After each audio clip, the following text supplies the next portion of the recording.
Don't ask him about preseason games, oh no. Stuffing things in Griffin Basso.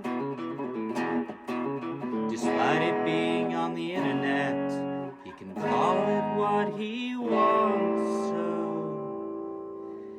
Glenn Clark Radio. Glenn Clark Radio.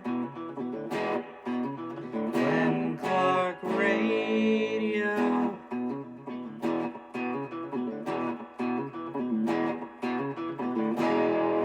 Duke sucks. And good morning. It is a Would You Rather Wednesday edition of Glenn Clark Radio. I am Glenn Clark. He is Griffin Bass. And, you know, I'm not an expert, right? Like, I think everybody knows that about me. But me personally, I would choose to score runs. That would just be what I would do. What have runs ever done for us? I hear you. To be fair, they have scored some runs this season. They don't have a lot to show for it. But still, I would at least try. And again, not an expert, not even a guy that stayed at a Holiday Inn Express last night. Like, I'm you could call me a cheap bastard, really, in that way. But still, just the strategy that I would have employed if I were a Baltimore Oriole. That's just where I am. So my sincerest apologies to anyone who was hoping to see runs last night. That just wasn't meant to be, apparently. It is a Would You Rather Wednesday edition of the program, and we got a lot to do on the program today. Scheduled to be joined by Cal Ripken. I am starting to wonder if maybe that was supposed to be next week. I'm just starting to have that thing go through my mind where, like, you know, they said Wednesday at 11 a.m. Maybe that was next week because next week's the anniversary. And it's just hitting me as I'm starting the show, but it said Wednesday at 11 a.m. And this will be the first Wednesday since they said that. Correct. Okay. So. You want me to give a call to? Well, I mean, you can wait a minute. I mean, Okay. if you want. All right. I'm just wondering if maybe should I have recognized that would have made more sense than this. You know, it happens. But I don't know. You know what I mean? Like, it's just hitting me all of a sudden. Like, as I'm starting, I'm like, wait, is there a possibility that's what that meant? But I don't know. We'll find out in a second. Anyway, that's what I think is what we're going to do. We know we're going to chat with Alex Tecza, Navy fullback, as they get ready. Yeah, I mean, I'm pretty sure. I don't know any. You know what? I take it all back. I know nothing. That literally the only thing I know is that you should call Game Day Men's Health if you're a man of a certain age and you are struggling with whatever it is, be it feeling sluggish and run down the way that I was. Maybe you think you're low T. I thought I might be low T. Turns out that wasn't the case. But that doesn't mean that I wasn't feeling the way that I was feeling. And it doesn't mean they can't help. If you are low T, they'll put you through treatment, and they'll give you a complimentary testosterone test in order to find out. If you're not low T, you might be like me, and you might just benefit from peptide treatment. That's been a game changer for me. Really has. Perhaps you're dealing with stubborn belly fat that just won't come off. Perhaps you're dealing with any sort of thing. I don't know what it is that you might be dealing with. You might be dealing with performance issues in the bedroom. A lot of guys go through that at certain ages, and you certainly don't like talking about it. It's a difficult thing. You don't care to discuss it.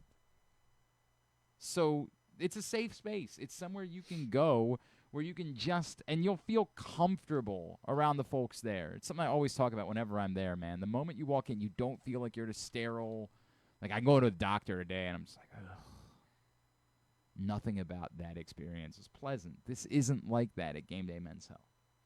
443-264-4454. That's Game Day Men's Health in Owings Mills. 443-266-3505 for Game Day Men's Health in Columbia, and 240-931-3717 for Game Day Men's Health in Frederick. And as always, GameDayMen'sHealth.com is the website for you to find out more. Obviously, we need to react to Ravens roster cut down as well. They set their 53-man roster, so we'll get into that. They were doing live producing on the air. This is always the best part. I don't know what to say. It's okay. I'm on it. You talk about something. What do you want to talk about from last night? I mean, I was looking forward to seeing how the Ravens 53-man roster churned out. Obviously, Bradish. Oh, you know what I want to talk about? What do you want to talk about? Coco Golf. That was. Yeah. I mean, maybe a little bit too close. Yeah, but that was a great tennis match. I mean, it was a hell of a match, and Ila Tomljanovic, who's a higher level player than you would ever want to play in round one of a Grand Slam. This is just the way that it's the nature of the beast. It's the way these things work out. It was a hell of a tennis match. There's no question about that. And it was a very entertaining primetime first night of the tournament, or not first night, but first round of the tournament type of match. Enjoyed it a great deal. Let's go ahead. Well, I'm working on it. I'm on it. I'm on it in the way that I can be on it while we're doing the show. Let's just go ahead and do the show, and we'll deal with it as we need to. That's the plan. First of all, Orioles do lose 2-0 to the Red Sox last night. That is what it is. The big story, of course, was Kyle Bradish in his return. First time in over a year that Kyle Bradish pitched for the Orioles, and he was excellent. Kyle Bradish, zero to complain about whatsoever.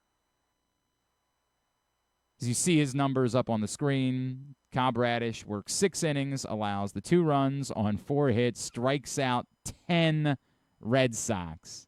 10 in those 6 innings on just 81 pitches. That's efficient. That's outstanding. He looked very much like himself. As Griffin and I were joking about earlier today, Pitching Ninja is doing some of the work. A lot of 2-strike counts. A lot of 0-2 counts that Kyle Bradish was in last night.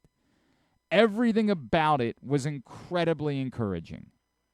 It's the type of stuff that makes you realize, like, this is what Kyle Bradish might be capable of doing. There's obviously the question of, can he stay healthy for the entire... These are, like, there's lots of questions that you're going to ask before you work under the assumption that this is definitively what Kyle Bradish is going to be. But if this is Kyle Bradish in his first start back, you're unbelievably encouraged about what he could be for this team next year. And the thought of having a Kyle Bradish and a Trevor Rogers, if Trevor Rogers can pitch like this at the top of the rotation, is outstanding. I said 2-0. Of course, the Red Sox added 3 more late in the game. Dylan Beavers. God, it hurt that it was Dylan Beavers, too, right? Like, I know it doesn't matter because the Orioles weren't winning that game, but, like, it hurts that it was Dylan Beavers. And then they took the bat out of his hand, too, because he had... there were runners on in the 9th inning, so not like it would have changed anything because it would have had to hit a 5-run homer. But, yeah. A couple of home run balls, of course, that Kyle Bradish gave up early on in the game. But if this, again, is what you're getting in the first start back, it's unbelievably encouraging for what that could be for the Orioles moving forward. I mean, truly incredibly encouraging. They still need to score runs. Like, they have to do that next year. It's sort of the reminder of every time we say, well, you always take the pitcher. And we'll get to that when we get to Would You Rather Wednesday a little bit later on. But it's just spectacular. Spectacular. So there's that. I have nothing, I mean, truly nothing else to say other than awesome. Awesome for Kyle Bradish, and hopefully it is a sign of what's to come. And, you know, somebody messaged me last night and said, do you worry at all that when Kyle Bradish pitches like this, that it makes the Orioles think we don't need to go out and get a top of the rotation guy? Do you worry at all about it being a trap?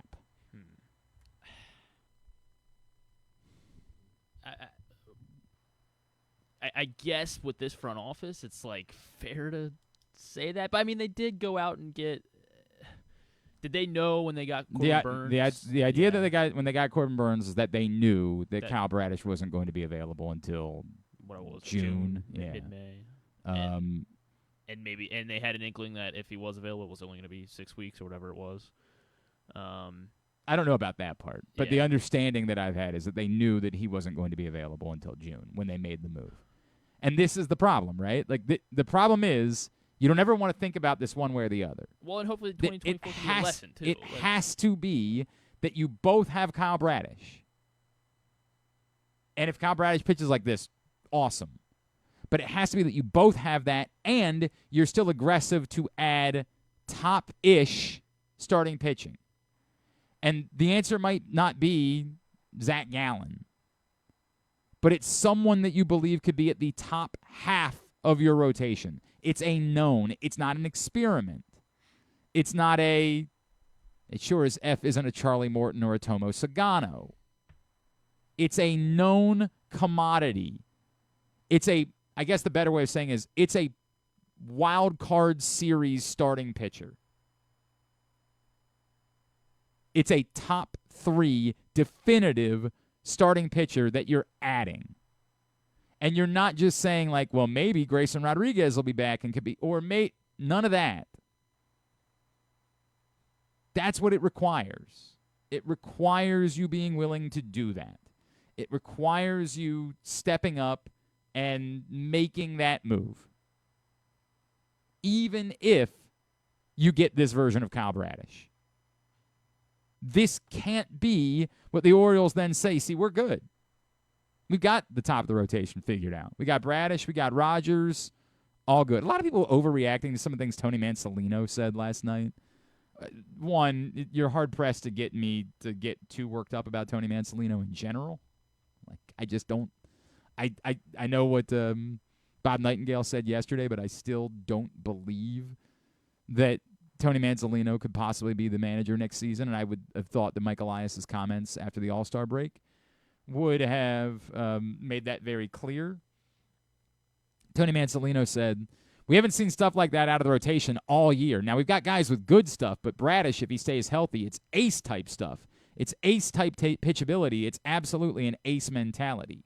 And the reaction from some Orioles fans was that this was like a shot at Trevor Rogers somehow. Our friends at Utah Street Report, in which the manager craps on his players again, this time maybe sort of by accident. I can't get worked up by this. Honestly, I can't get worked up about by calling it. a guy who struck out 10 guys after not pitching for Well, I mean, like, 14 months. I don't know what Trevor Rogers' excited about that mentality is when he goes to the mound. I don't know if, like, they notice that Trevor Rogers, he still isn't sure what he's going. I have no idea. But I don't think that this was as much a. I don't think this had anything to do with Trevor Rogers as much as it had to do with Kyle Bradish. That's what I read it as. And it's hard for me to get worked up about it in any way. And I guess he had said something beforehand where, like he had said before the game, you don't look at an ace as someone who's done it for a short amount of time. It's someone who's done it for, like he seemed to be going out of his way to say we don't have an ace. I frankly hope that's how the Orioles think. It's weird. I'm not trying to take anything away from Trevor Rogers, who I think has been great. But I hope the Orioles go into the offseason saying we don't have an ace. We need to get one. We need to find one. Because we don't have that player on this team right now. That's my hope about how the Orioles approach their offseason. Will they? Obviously remains to be seen. But my hope is that that's the plan. Good stuff. Good stuff. The Orioles are going to go with an opener tonight. Dietrich Enns will be the first on the mound. At some point, apparently, Ronzi Contreras is going to pitch, which would require them to make a roster move. I don't even know. I haven't even thought about it, honestly. We're in the who cares portion of the program. Yeah, exactly right. I don't know. Any of these bullpen arms that ain't helping you, by all means, you go right ahead. They're just interchangeable at this point. Whoever. That was the weird part, that they didn't rule. I guess since Beavers didn't touch the ball, they couldn't roll it in an error. Like, that's. Oh, I hadn't even thought about that. Yeah, all the runs were earned last night for Geraldo, unfortunately. So. Wow. I guess you leave Cano up because you need to see if Cano can ever figure it out, or no. I don't know, because Cano's not been good, but. And since he pitched yesterday, like, that's just the That's why I lean towards Geraldo or Cano because they pitched last night. Yeah, that would make a lot of sense. Like, it still matters that, they're trying to jump through bullpen hoops. Well, I mean, they got to get Yeah, I They mean, gotta they've get got through 10 9 innings without a starter They've got tonight. 10 days or 10 games in a row or something still. So Yeah. Anyway, the Orioles will continue the series with the Red Sox, and for all of the, good favor they had built up as they had been winning a few more games, and that was fun, I think you've gotten a reminder over the last 6 games that wasn't really the story of the Orioles. And I'm not saying that to crap all over it or suggest that it's not there. It's that it was fun for a minute when you had all of the pieces on the field. And guys are like you sort of allowed yourself to. Then Jordan Westburg gets hurt. Yeah. And Adley Rutschman's hurt. And you're reminded that Brandon Young was a guy that made one nice start. And that's kind of all he is. And we got a little carried away. There are still positives. You hope that Colton Cowser's sort of turning a corner a little bit. You hope. You hope that, obviously you hope that this continues with Trevor Rogers, but and certainly you hope that this is the story of Kyle Bradish, but it's minimal. You hope that never happens to Dylan Beavers ever again. Ever. Because, my God, we had nothing but pleasant things to say about Dylan Beavers right up until that moment. It was so, I'm like, oh, come on, man. Anybody else? Maybe one of the shock trauma helicopters was going by. Yeah, maybe. And they got, distracted him. That's not probably that, what happened. not that. Like that. Let that be Jeremiah Jackson. You know what I mean? I don't really wish that on Jeremiah Jackson either, because I think that we're trying to convince ourselves that he's going to be the utility man for this team next year. But it's better if it's the utility man than if it's an everyday player. Like, you're just not him, man. Brian Mountcastle drops a pop-up. All good. It's not Dylan Beavers. Like, not that. Please, anything but that would be my opinion. All right. So, yeah, that's what I got for you on the Orioles. Are we going to watch it? I was just thinking about it, and I was like, Yeah, there's no reason to show this. Painful. Orioles Red Sox again tonight. We are giving away a pair of tickets for Orioles Red Sox tomorrow afternoon. 1:05 first pitch at Camden Yards. If you want to be there, all you got to do is participate in Would You Rather Wednesday. Scenarios are up at Glenn Clark Radio on Twitter, Facebook.com/Glenn Clark Radio. Someone who participates will be chosen at random in order to win this pair of tickets. If you can't make it, then we will move on to somebody else. But this is why we would encourage you to get in by 5 o'clock today, so that Griffin will have time to pick a winner. So get in for Would You Rather Wednesday. Somebody who participates is winning a pair of tickets to Orioles Red Sox tomorrow afternoon, 1:05 at Camden Yards, just for participating. All right. The other big story, of course, yesterday was the Ravens roster cut down. We finally got the roster somewhere after 7 o'clock, which is weird. It's always like 8 o'clock. Yeah. I don't know. I just don't understand that necessarily. I know they want to do their social media content and all that. I don't know if part of that is that they didn't make the decisions until 4 o'clock, and now they need to inform. Want to see the social media content? No, I'm good. I'm good. The headlines, of course, are they keep the 3 undrafted free agents. Jay Higgins, the linebacker out of Iowa, and then the 2 that are in the secondary. Ruben Lowry, who I feel like had been a story since basically the start of training camp. I feel like we had been talking about Ruben Lowry from day one. Safety, cornerback, however you view him, out of Chattanooga. He gets a spot. Is that where Terrell Owens was Chattanooga, right? I'm pretty sure that's the case. Cole Strange was Chattanooga. He got cut. Great. You're right. You're right about that. Play Chattanooga. I'm just going to do that because I got no more. No so more. We got one each. He would not win. It'd be a draw. And then, of course, Keon Martin, the cornerback out of Louisiana, who went undrafted as well. So those 3 make the roster. What that meant was that Jalen Armour Davis did not make the roster for the Baltimore Ravens. He was released. And as a lot of people pointed out, given how he performed in the preseason and given that they've had some sweat equity with Jalen Armour-Davis, it is a surprise. He was a 4th-round pick just a few years ago. He is someone who has played. I know he's been through injury, but it's surprising that Jalen Armour-Davis was let go. But that was ultimately the choice that the Ravens made. They did end up keeping Corey Bullock, as we expected, along the offensive line. Former Terp, someone who spent time on the practice squad. He begins the season on the active roster. Nothing else that particularly stood out to me. I guess the fact that they didn't put Isaiah Likely on IR is a story, because that doesn't guarantee his availability for week 1, but it does mean they believe he'd be back by week 4. And presumably that means really by like week 3, because if they didn't think he was going to be back until week 4, they probably just would have lived with a 1 week of not having Isaiah Likely. So that would be good news for the Ravens. They could get Isaiah Likely back fairly early this season, whether that's week 1 or shortly thereafter. They do, as John Harbaugh said they were going to do for a couple of weeks, end up keeping a 4th running back in Rasheen Ali. They clearly like Rasheen Ali a lot. It's weird to keep 4 running backs. It is, particularly when you have a workhorse back.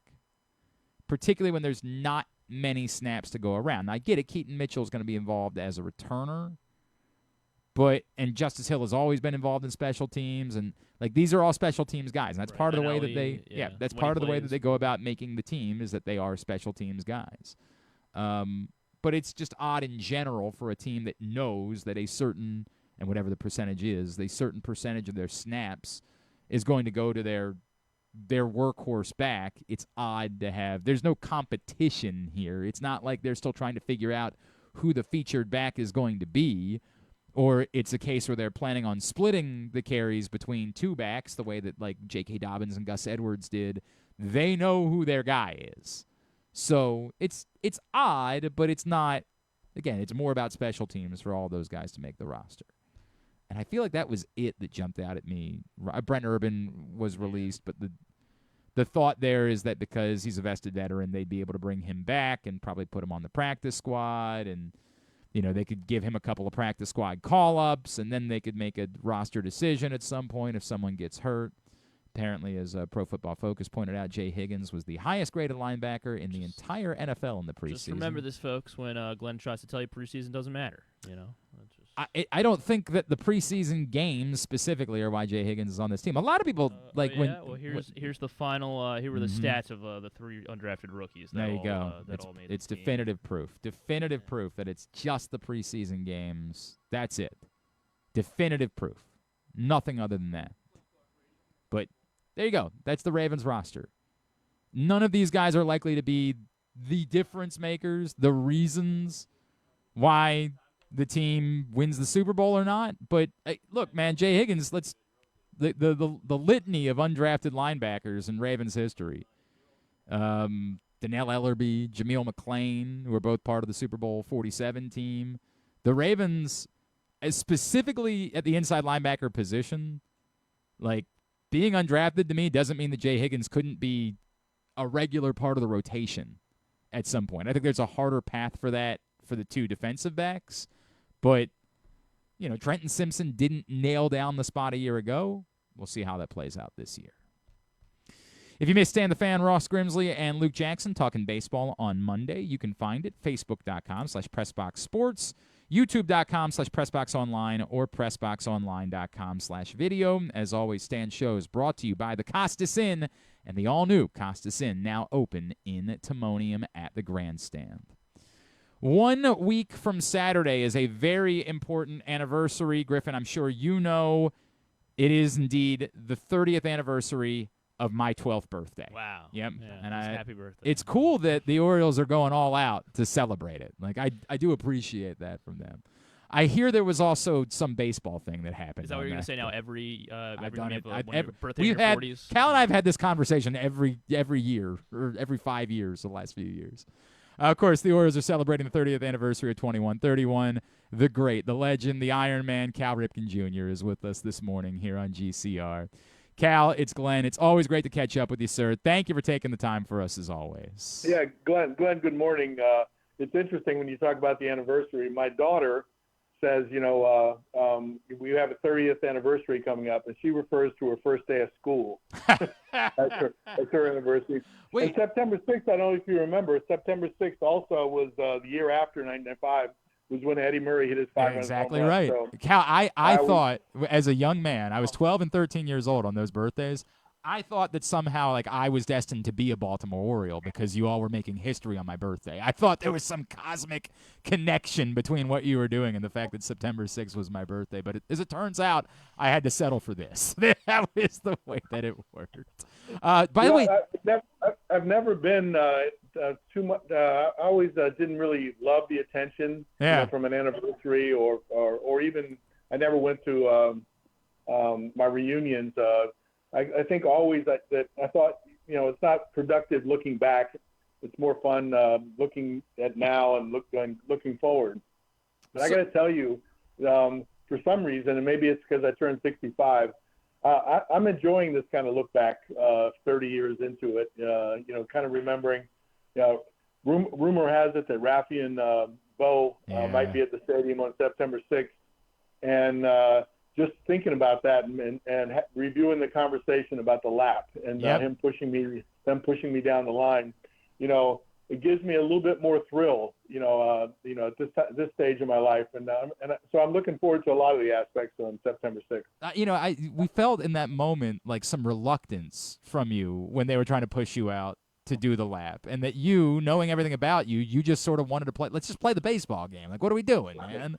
I said no. I told Rafi it was a dumb idea. I might have used the word stupid at first. I said I'm not doing that. And Bobby Bo got involved. And when you think about Bobby Bo has sort of an intimidating presence. He's big and strong and all that kind of stuff. But he had this voice, this baritone voice that I kind of looked at him like that. And when I went out for one of the curtain calls, and then they came out and pushed me down there, I felt I had no choice at that point. And it's turned out to be probably the best personal moment or human moment on the field, because it really took the celebration to a more personal level, one-on-one, and I really enjoyed that. That's the part that I wanted to know, is if you ultimately were thankful that they did push you out to do it, because I think the connection and, like, the folks in the outfield that were lowering down to try to high-five you, like, that part of it, and the connect, you and I have talked about a lot over the years, how insanely special your story is, that you are one of us, and you did it here. It just felt like that was what came out in that moment as you took the lap. Yeah, I mean, I was hesitant. I mean, you read me right in the beginning. I kept thinking, I'm trying to communicate to everyone that said, okay, it's the middle of the game. It's not fair to the pitcher that takes a long time. It's like a rain delay in some ways. Let's play the game, and I'll stay out here to as long as you want, after the game's over. But let's get the game started. Let's do it again.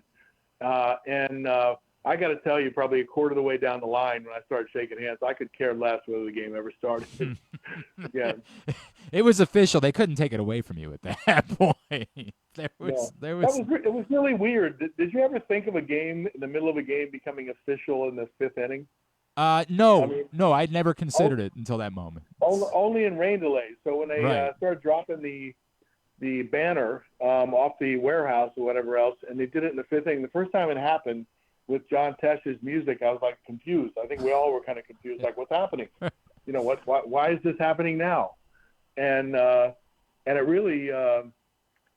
really started to get us to really look forward to the fifth inning, at the change of the number. And it really had a nice effect once it got to 21:30 and 21:31. Cal Ripken is with us here on GCR. Next Saturday, the Orioles are celebrating the 30th anniversary of 21-31. All sorts of festivities, including a pregame ceremony. And we were showing the video a second ago, the red Corvette. Is it the exact same red Corvette, Cal, or just a red Corvette that you're going to be riding around in? No, I heard That is the exact same one. Wow. Same guy owns it, and that was an interesting little lap. That's really cool. Around the field. I never owned a Corvette, but I always wanted to. Wait a second. I think they gave you like a Chevy Tahoe, right? They couldn't have given you the Corvette. Yeah, I mean, I think they could have, but I think the practical side of me said the Tahoe is probably better. Yeah, right. More likely that you're actually going to be driving that one to the ballpark. Yeah. That makes a little bit more sense.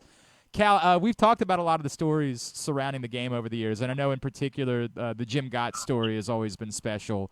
Were there anybody else that maybe you heard from or that you connected with? I mean, obviously the President of the United States was there, which was a big deal, but anyone that you had connected with that, like, it really hit you how much this resonated with the average person, that hearing from this person or seeing the way that it meant something to them really struck you in that moment? Let me think about that part of it as you asked the question, but can I go back to Jim Gott for a minute? Of course, absolutely. So did you happen to see our gala this year? You know, the Cal Ripken Jr. gala. I knew that you, yeah, uh-huh. Did you see what happened with Jim Gott? No. Okay, so when Jim Gott gave me the ball, you know, which represented May 30th, 1982. Game one. Which was the first game of the streak, because I guess I missed the game before that. I don't know. And so he won. He beat us that day, and it was his first major league win. So I don't know who found out about it or whether he came up with the idea, but he was there to present it in the celebration of 21-31. Yep. That it was the first ball. And I told him, you know, I thought the gesture, I said, dude, that's your first win. He goes, keep it. Don't give it to me. You know, I mean, I have plenty of stuff. And he insisted on it. He said, no, he's representing all of baseball, and this is how we feel. And I reluctantly took it. And so I've held it for 30 years, trying to figure out how do I give it back to him. And so at our gala this year, you know, we had a little bit of a celebration for the 30th anniversary coming up. We had all the Orioles Hall of Famers there, which was a fantastic time. And I invited Jim Gott back, you know, almost on the pretext of remembering the thing. So when I got up there, I put him in a position where I presented him the ball back in front of all the people. And I said, and you can't give it back, you know. And so he came up. And he was moved by it, and we were all kind of moved. I was half crying myself, trying to hold it back. And I said, "Do you want to say a couple things to everyone and whatever else?" He goes, "I do, but I can't." Wow. And, wow. So it turned out to be the perfect way to give it back to him. I said, "I'm returning it for all of us who love baseball. I'm returning it to the rightful owner. It goes back to you and your family." Oh my gosh. So I gave him the ball back. So it's cool. I'm getting emotional thinking about it, Cat. Like, just talking to him about that, and how, like, somebody asked him if he was if he'd be willing to share a cab on the way to the ballpark, and I remember he said to me, "Glenn, I would have walked. I would have walked to have been part of it because that's how much it meant to me. I felt like I was going to welcome the baby Jesus in that moment, and just like what it clearly meant to all baseball players, and maybe so that's the memory that, you know, when you really think about it. It's not the physical thing that happened, or not necessarily the ballpark, although it happened in it. It's the people, it's the stories, it's the way that it happened, which I guess I'm getting more tickled about it 30 years later, because maybe I'm in a position where you look back and you kind of review your life a little bit more than I did before. I think I was just thinking, you got a lot of life to live. Let's look forward. And I'm not saying I'm at the end. But when you reach 65, you start looking at things like, who do you want to spend time with? How do you want to spend your time? That you might have more of a limited time. But so this 30th anniversary, those stories like that are really it's making me smile and making me feel good. Remind me, you did make your daughter go to school that day, despite everything that was going on. Yeah.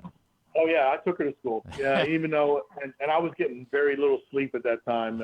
It seemed like the days got longer, the obligations after the game. Yeah. 21:30 was John Miller out in the field, which, you know, I think John's coming back too. Yeah. Which I think is really good. And so we had a good time there. And at that point, I remember realizing that, you know, all of a sudden they put a finish line on me, and I never played, you know, with a finish line. I've just played because that's how I approach the game. and I felt pressure for the first time to kind of get to the finish line, like during that year. But after 21:30, it was a foregone conclusion that 21:31 was going to happen. So that relaxed. I didn't go to sleep. I was still up. My daughter had to get up really early for school, so I got up and drove her to school, dropped her off, and that was our sort of little thing. That's cool. Is that was on the day of the streak, and so she has a 30-year anniversary coming up of her first awesome. day in school. That's awesome. I realize as well as I know Ryan, I've never asked him this either. Did you, like, when they were thinking about, like, I might not be able to go to school today, I've got like a little bit of a cough, did you ever like look at them and say, really? You want to take a day off? Really? Well, the irony is I never had perfect attendance in school, and I think my parents at times, when things got stressful or you were behind or you didn't finish a project you were supposed to. I remember I was allowed to stay home and catch up, so I missed things, and a lot of people tell me that they use it with their kids that it's important to go to school every single day, and it is. But I didn't, and I think as a parent, I was a little more, I was a little more lenient to say that if things are going right, maybe it's you got to take a little extra time and get it right. So it's not a good comparison. I played a game for a living. I got to go out and be a kid till I was 41. School sometimes the situations required you to maybe to take a day off just to get things right. I guess. There's going to be lots of exclusive merchandise available, as Cal's already brought up. Hall of Famers, Harold Baines, Eddie Murray, Mike Messina, Jim Palmer will be a part of it. Brady Anderson, Al Bumbry, B.J. Surhoff, Ben McDonald, who famously would not go on a rehab assignment and said the team could release him before he would go on a rehab assignment and miss 21-31. Rafael Palmeiro, Larry Sheets, John Miller, the commissioner, Rob Manfred will all be a part of it. Cal, I guess I'd be remiss if I didn't ask, now in your role as an owner, do you get the sense that the group is hell-bent? Like, we know the season hasn't gone the way that anybody wanted it to go. Do you get the sense they're hell-bent that, like, we're going to fix this? It's not going to be like this again next year? Oh, absolutely. There's every reason to be really optimistic, about the young guys that are coming up, the talent that was in the system. Yeah, the season didn't go well, and I think injuries played a lot of that, and we had to make some decisions, and we turned out to be there was an opportunity to improve your club for the future and maybe even for the present. Opens up spots for other people to play. So you can look out on the field right now, and you can see huge potential. And Mike Elias has loaded our system with talent for a while now, which has put us in a position to be successful in the big leagues. So I think it's going to be fun to watch who we got back from the proven talent that we sent away at the deadline. But there's every reason to believe that. And you saw Bradish pitch last night. Yeah, it was awesome. Coming back. I mean, you really see the life in his fastball and his sharp breaking ball, and having him back. Hopefully, keep your fingers crossed that Grayson Rodriguez will be in that role again, and all of a sudden you can immediately see that with the nucleus of our guys that we're going to be a competitive playoff team, and that's going to be the expectations. Next year, it might be a little bit more of a developmental second half, or this last 6 weeks, where you're finding out what players can do. But they're talented big league potential guys, and I for one am excited about that. Cal Ripken, we can't wait. The Orioles did ask me to remind everybody next weekend is also the Maryland Cycling Classic, so there's a lot going on in the city. Please make your plans now to get to the ballpark early. Be prepared for traffic. It's going to be a hectic day, but you're going to want to be there very early for all the pregame festivities, so make your plans now to get to the ballpark early next Saturday. Cal Ripken, it's always a pleasure, sir. Thank you for taking the time for us this morning. Yeah, you're quite welcome. Is there any chance that we can cancel that cycling event? No, it's good for the community. It's good for the community. We want to support everything that's good for our area. It's not ideal, obviously. We would have liked to have planned it a different way. But no. We want to support. We want to support everything that helps. I was just kidding, by the way. I know. Hey, were you ever a biker? I know Ray Lewis was a big biker. Were you ever a biker, Cal? I went through a phase of it's a little bit less stressful. I stopped playing basketball. I started riding a bike. Yeah. And then a road bike, and then a mountain bike, and then I went over the handlebars a couple of times and had to have surgery. That'll end it. Yep. Yeah, I do vaguely. I remember that. I do remember that. I'm sorry. I remember that well now. Yeah. So a lot less biking now. A little more swimming. Yep, of course. And no basketball at all. You've completely gotten rid of basketball. Yeah, no basketball. That's too taxing on the old body. Well, certainly the way that you played. There's no doubt about that. All right, Cal. Thank you, man. Always appreciate it. Appreciate you. My doing pleasure. This. Thank you. It's Cal Ripken with us here on GCR. I never thought about that, right? Like, imagine being Cal Ripken's kid. Like, I don't know. Don't know if I can go in today. And he just looks at you like, yeah? You want a day off, huh? You realize what we're doing here? Oh. Well, that's weird. I don't know if you heard, but I didn't take a day off for 15 years. You want a day off today, huh? Well, they get to play, well, that was the summertime, though, Right. Like, of course you weren't getting sick. Yeah. I don't feel well. Obviously, it's not. It's a bummer that both the events are going on at the same time, but it just requires a little bit of thought, a little bit of planning, a little bit of preparation to make sure that you get to the ballpark early. You take a look at there are going to be road closures for the cycling classic, so just be prepared. And the race itself should end in the afternoon. So early evening, you should be okay. But I would just dive in, take a look at what it means. Public transit is always, a good option in these scenarios. For getting to the ballpark to make sure you're there in time for the pregame festivities. Really cool that John Miller's going to be back to be a part of it. We love that. I was hoping that Chris Berman might be a surprise that would show up on the list. To me, it's Chris Berman's finest hour. And I hate saying it like this because Chris Berman has a lot of fine hours. Well, but more, what made it his finest hour was he stopped.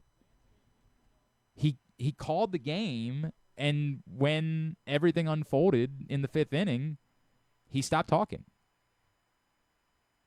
He just let the pictures do the work. And that was brilliant. I want to say maybe Bill Ordine wrote a cover story for us about the Cal maybe 5 years ago, the 25th anniversary. And I think he talked to Chris Berman about it, if I remember correctly. But I thought that was Chris Berman's finest hour, man, and allowing, again, the pictures to do the work in that spot. All right, thanks again to Cal Ripken for joining us this morning here on GCR. When we come back in, we'll play Would You Rather Wednesday. And still to come this morning, Alex Tecza from Navy is going to join us as well. It's Glenn Clark Radio. Feeling sluggish, unfocused, or not like yourself? It could be low testosterone. At Game Day Men's Health, we specialize in testosterone replacement therapy to help men boost energy, improve mood, and regain confidence. Our treatments, including testosterone cypionate, are safe, natural, and tailored to fit your lifestyle with weekly injections or pellet therapy. Get started today with a free testosterone test and feel the difference. GameDayMen'sHealth.com. Game Day Men's Health, where men reclaim their game. For fans of the Costas Inn, and who isn't, I have some great news. Now there's a second location to go along with 4100 North Point Boulevard. This one is at the Timonium OTB. This is Stan the Fan, and I have been a fan of the Costas Inn and Triantafalo's family for going on 30 years. They're open for lunch and dinner, same great Costas feel, same great menu and quality food you've been enjoying for well over 50 years. The exact address on your GPS is 2200 York Road, and their phone number at the new location is 667-406-1975. If you're new to the Costas experience, get ready for a real treat. All wrapped up in a new spacious dining room in Timonium at the OTB. If you want steamed crabs, you have them, and the full menu at 4100 North Point Boulevard. The number for reservations there at Costas, 410-477-1975.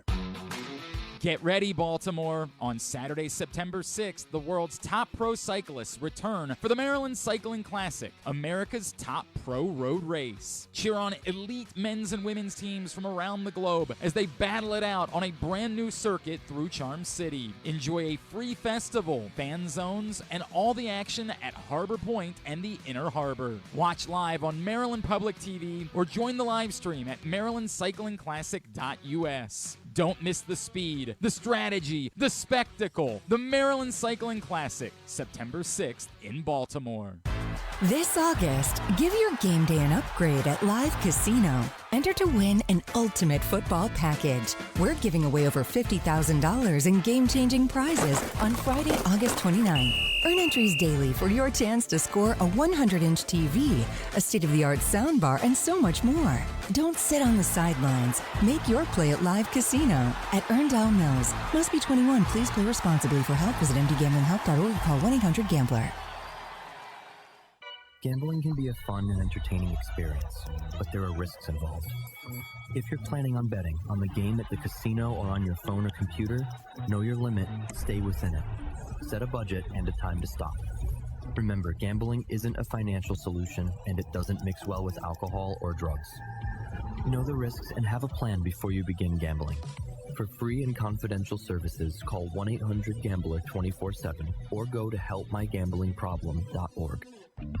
Make the most out of every day in your Toyota RAV4. Available in hybrid or gas-only models. A RAV4 can get you where you want to go in style. Check out buyatoyota.com for deals on new RAV4s from your local Toyota dealer today. Coming back in here with Glenn and the other guy, Garrett, whatever his name is. You know who they are. All right, back in here on GCR. Afternoon, the Ravens can start setting their practice squad as everybody has to get through waivers today. The assumption is the Ravens will not be looking to claim anyone else off of waivers, although perhaps there's someone that they love that became available and they just that opportunity is something they wanted. And maybe, again, we find out later that, like, hey, they were going to put Isaiah Likely on IR, but they held that spot because they knew they wanted to put in a waiver claim. I don't know. But the kind of common sense thought is that they're not going to be putting in any waiver claims. They've got their guys. They had difficult decisions to make already. They don't want to lose anyone else. So we'll see, like, some of those guys that maybe you'd like to see stick around. Some draft picks like Nick Samak, Garrett Dellinger was the late round, I think the 7th rounder this year, offensive lineman.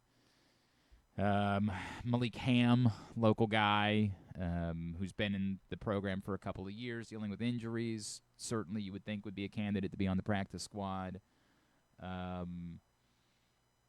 don't, I think I saw Jeff Zrebeck tweet out yesterday that he would be surprised if Jalen Armour-Davis wasn't claimed by someone. Was it Jordan Schultz who said, who was banging the drum that the Dolphins would make sense for Jalen Armour-Davis because of the connection with Anthony Weaver? And then Jeff also brought up Bo Braid as maybe being someone that they could be at risk of losing in a waiver claim. So we'll see. We'll see how that goes out, but then they can start setting their practice squad afternoon today. And then Adam Schefter reports this morning that the NFL – this is such a weird story, isn't it? Like, it makes no sense. The NFL is aiming for at least a potential 6-game suspension for Chiefs wide receiver Rashee Rice for violating the league's personal conduct policy, again, dating back to that 2024 hit and run. Sources tell ESPN the suspension would kick in at the start of this season. Now, that obviously would be noteworthy because it's kind of the exact opposite of what we were all talking about when we were confused by the word that this was going to come after Week 4. It would be noteworthy in part because it would mean that Rashee Rice would miss the Week 4 game against the Ravens, which would make it relevant for the Ravens. But it would also be noteworthy just because it would make way more sense than letting him start the season, which was always befuddling to me. This is one of the all-time weird stories, man. And I remember we brought it up yesterday. We were like, there's a lot more that can be said. And it allowed everyone to traipse into the lowest common denominator of conspiracy theories related to the NFL and what they were doing to make sure that their network partners had Rashee Rice on the field for these big games at the beginning of the season. As if Rashee Rice is even that marketable on his own. And that's the part that makes it weird. You think Amazon was like, dude, we're not doing this game unless we have Rashee Rice. Like, they want Kelsey and Mahomes. Why? What did Kelsey do? He's a football player. Oh, okay. Yeah. He plays football. Yeah, used to be really good. Now he was decent. He's okay. Decent. Right. Yeah, he's okay. But yeah, like it's why none of it ever made a lick of sense. Like, at all. This makes way more sense. If you feel like the guy needs to be suspended, then you suspend him at the start of the year. I'm confused as to why it would have ever been anything other than that. But I'm confused by an awful lot of things anymore. Today's show is brought to you by the print issue of Press Box. Bo Smolka's got a great cover story about Derrick Henry. You can go pick that up right now at many of the hundreds of locations around town where you find Press Box. You can read it all at PressBoxOnline.com. A lot of college sports, fall college sports content as we get ready for the local teams, the opening weekend of college football season. Is everybody in for picks, by the way? Are we? I think, like, let's see, who did I miss it? Stat Guy needed a message. I guess I can message him. Well, you know how that's going to go. Yeah, I know. That's why he's going to say he's out. I assume Paul will be in. I forgot to message Paul yesterday, but. Okay, everybody else? I think so. Who's everybody else? Well, who was in last year? What the hell are we doing? John deleted the board from last year, so I can't see the full. But, like, I think everybody did. I mean, are you in? Nah, I think this is the year. What? I think I'm ready to duck out. What? Yeah. I think I'm good. You can go to the website. What website? Yeah, GlennClarkRadio.com. I'm not sure if you're familiar with it. Where we do things. Why would we? Our first round of picks is scheduled to be tomorrow. I have something in mind for the punishment. I really would like to be able to announce it, but I just don't think time-wise it's going to work for us to be able to announce it. But Serp goes in. We gave the idea. James Revere. Okay. James and Paul. Yeah. You need to reach out to them. Yeah. And Andrew. Yes, and Andrew. Okay. You're going to do that. You can do it right now. We can do the show right now. Well, there's a good chance I forget then. Maybe you write it down somewhere so that you don't forget it. It's like you've got like a 12-page manifesto of things related to the show. Every now and then when I go to get on one of those computers, I see your like manifesto up there. My manifesto? Or whatever you want to call it. I mean, manifesto. it's all over the place. Like, it's everywhere. I don't even know how to make heads or tails of any of it. Well, imagine if I didn't have this. That's a great point. It's a great point. I don't think it's helping. You also... You don't think it's helping? I don't think it's helping. I feel like it... The idea is that we're going to start picks tomorrow. We'll do 5 college games for week 1. Let's just do 9. No, we're not going to do 9 college Come on. games. We're not doing A lot of good games. There are good. It is a good. You are right about that. Starting with good week 1. Towson, Norfolk State. Yeah, I don't know if that one's going to be on the list. I don't know that one's going to make the cut. Although I don't know. Will we have a line for Navy VMI? We'll have Maryland, North Florida Atlantic. I don't know if we'll have any other games. Yeah, it's a good point. Finding those lines is always fun. Yeah, whenever it involves an FCS team, it gets weird. All right, Would You Rather Wednesday. Again, somebody's winning a pair of tickets to Orioles Red Sox tomorrow afternoon. It can be you. All you got to do is respond to at least one, if not all 3, Would You Rather Wednesday scenarios. You can go to Facebook.com/GlennClarkRadio, at Glenn Clark Radio on Twitter, in order to find those scenarios. And again, you participate, you could be the winner, and you could be at Orioles Red Sox. Great seats tomorrow afternoon. You got to get in by 5 o'clock today so that we have time to pick and get in touch with our winner and let them know that they need to take the day off work. All right, Would You Rather number 1. The Ravens stun the world, and they pay the Khalil Mack price, 2 first-round picks and change, for Micah Parsons, and then make him the highest-paid defender of all time. Or as much as he might help, you're just going to have to dance with the guys that you have. Jeez. I mean, God, like, he is still in his prime and has, like, 4 or 5 years of his prime left still. I would think. We said he's 26, Yeah, right? he's 26. He won't be 27 until next year. Like, he just turned 26. Yeah, he'll be 26, I think, like, May or June or something. Okay. So he'll be 26 all season. May, It's, So he gets to spend a whole year being 26. That's wild. Factor that in. That's wild. I mean, everyone loves what we've seen of Mike Green, and then just imagine Mike Green and Micah Parsons for for the next 4 years. Like that seems pretty good. I mean, yeah. Who does it mean that you lose? Like, how does that impact the Kyle Hamilton or a Tyler Linderbaum? Mm-hmm. I mean, two first. They'll never do it. They'll never do it. That's not what I'm asking you. Is do you think the Ravens will do it? You know how Would You Rather Wednesday works. It's which would you rather? Griffin. The thought is, like the next 2 first-round picks are, the 32nd pick. Like, yeah, let's do it. Let's get Michael Parsons. I am so Why torn. not? I am Why so not? torn about this. Like, I am so torn. Because it does seem like crazy business. At the same time, it's a game-changing football player at a position where you haven't had a game-changer in some time. Look, man, I hope Mike Green becomes that guy. And you got 2 guys. Yeah, I mean, sure, that'd be helpful. I lean towards you do it, and ramifications be damned. You are this close to winning a Super Bowl. Do it. But look at that. You're making Star Wars references. You don't even know it. But I understand those, and they've checked in that have said no, right? Like it's just reckless. Because it's sort of fantasy football business that we're doing here. But man, it feels like it's the one thing that's been missing in the Lamar Jackson era.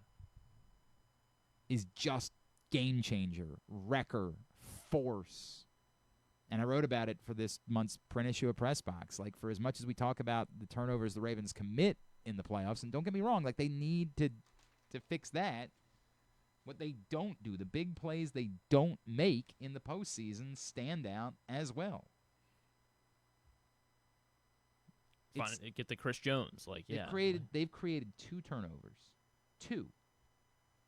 In Lamar Jackson's 8 career playoff games. Really? 2. It's a minus 12 turnover ratio. And again, I get it. Part of the problem is they can't turn the ball over, but it doesn't need to be just one or the other. It doesn't. The idea that, to me, if you say they need to create more turnovers, no, they also need to turn the ball over less. They need to have a positive turnover differential, which, given where they are, you got a long way to go both sides. So, yeah. Reluctantly, I do it. All right. Do it. Number 2, would you rather? Next year, Kyle Bradish will stay healthy and be the best version of himself. But Jackson Holliday and Adley Rutschman will be the exact same as they were this year. Jeez. Or Holliday and Rutschman will both be all-stars next year, but Bradish will unfortunately end up missing most of the season again. God. I mean, the bar for an all-star, though, as well. I mean, you know what I'm not doing. They're not Ty Wigginton, jerk. Jesus. I know, but still. You have to be this guy. You can't help yourself. You have to. And but still, like, the second baseman is always weak. What's an all-star season for Holiday even mean? He's a legitimate. You're getting caught up on all-stars. To miss Stop. both 1-1 They're picks. both legit. To miss both 1-1 picks is, like, bad. But also you need Kyle Bradish. You need pitching. I don't think this team wins without Kyle Bradish. I mean, like, just because of... But I've said that in the past about Adley Rutschman. None of this works without Adley Rutschman being... I think it's more so because... I don't trust them to, find a replacement to Kyle Bradish or reinforcements for Kyle Bradish. Like I just after this year, I don't see why. I mean, hopefully they go better, at least better than Charlie Morton and Tomo Sagano, but I don't see them going out and getting a Corbin Burns. I don't really know who Corbin Burns is this year, or for next year, I guess I should say.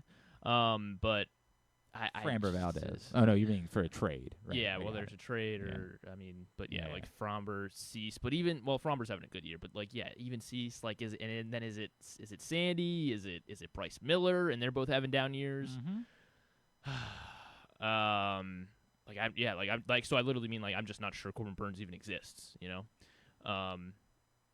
So I want Kyle Bradish to be healthy. I think that if obviously maybe Westberg's health is up in the air in this scenario, but you assume Gunner's Gunner and Basayo gets a full year in the majors, that he'll be the guy that's worth an 8-year extension next year, and they can kind of work around having as long as does this. Wait. So if Holiday and Rushman are who they are, does that mean they have to bat 1 and 2 though? Yeah, somebody asked that already. Yeah, everything's the same. The Orioles are not giving up on if they're batting 6th and 7th, then for sure I will take. I don't really know how that makes a difference.